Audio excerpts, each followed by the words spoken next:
Welcome, everyone. Welcome, everyone. Welcome, everyone in the Todd Family YouTube video. Today, we're going to be discussing about the WWE releases that happened yesterday. I knew it was coming. And if you follow wrestling at all, especially WWE, you know every year, right after WrestleMania, they release 10, 15, 20 wrestlers. It happens. Excuse me. Sorry about that. My voice is trying to give me fits. But before I get into that, please make sure you like, comment, share, and subscribe. And also, if you're a baseball fan or know someone who is, tell them to go back and watch Wednesday's video where I discussed my opinion of the top 10 all-time Major League Baseball players. And I've had 3 suggestions that I'm going to do for 3 more top 10s. And if you watch the channel at all, you know I try to do 1 per week. I'm going to do top 10 babyface wrestlers, top 10 heel wrestlers, and top 10 female wrestlers. So for the next 3 weeks, our top 10 countdown will be wrestling related. So starting next week, if you're a wrestling fan, you know there will be at least 1 wrestling video every single week. But today we're going to talk about the releases that happened yesterday. Some of them I kind of expected. Some of them kind of caught me off guard. And if anybody has any thoughts or suggestions on the releases or why you think maybe somebody got released, please feel free to let me know. As the channel keeps growing, and we're so glad that it is, we're getting more and more comments, but we still try our best to respond to everybody. So feel free to leave a comment anytime. But there was 10 releases total yesterday, but this time they were all wrestlers. It wasn't like it has been in years past where it was a bunch of, backstage guys or camera people or announcers or referees. It was all wrestlers this time. We'll start with the one that caught me off guard, and I'll give you some thoughts on why I think it happened. That was Samoa Joe. Now, they had big plans in store for Samoa Joe when he first signed, but after a couple of years of him wrestling, right before he got pushed to main event status, he started having a problem with concussions. And ever since then, he hasn't been cleared to wrestle, and that's why he's been commentating. And he was trying to get back to wrestling, and their doctors are just so strict on their physicals, he just couldn't get cleared to wrestle. So I feel like they released him because they're thinking, why are we paying you this much money to be a commentator when we can release you and pay somebody else probably a quarter of what you make to be a commentator? So I think Samoa Joe's release was just because he wants to wrestle and he can't be cleared to wrestle because of his concussion problems. But Samoa Joe was released, and then Chelsea Green also got released. I kind of expected that one.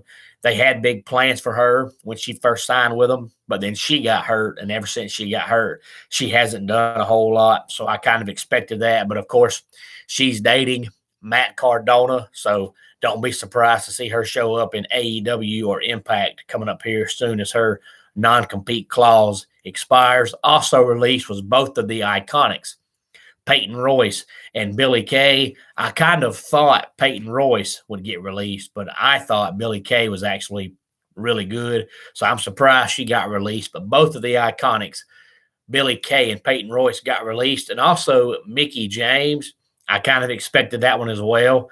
I think they brought her back a few years back just for the name recognition. And ever since she re-signed, she hasn't been on TV probably 5 times at the most. She did do some guest commentating a couple of months back. So I thought maybe she was going to start being a commentator, but they just decided to go ahead and release her.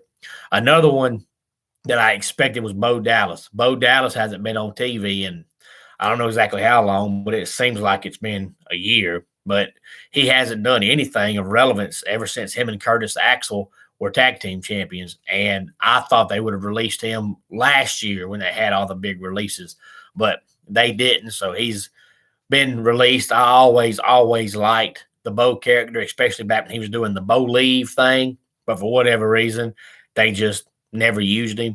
And, of course, I think everybody knows that he is Bray Wyatt's brother in real life. I was hoping they would put them together on TV and bring back the Wyatt family and let it be real life brothers, but they just never did that. So Bo Dallas got released as well.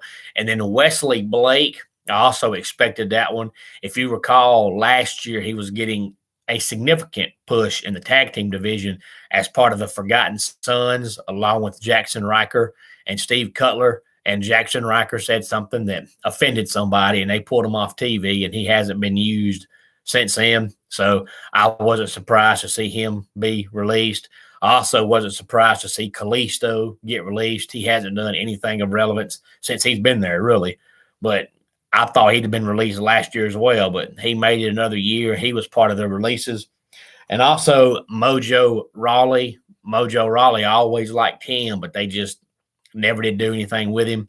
So I guess they felt like, why keep you around when we're not doing anything with you and we're not planning on doing anything with you. So Mojo Rawley also got released.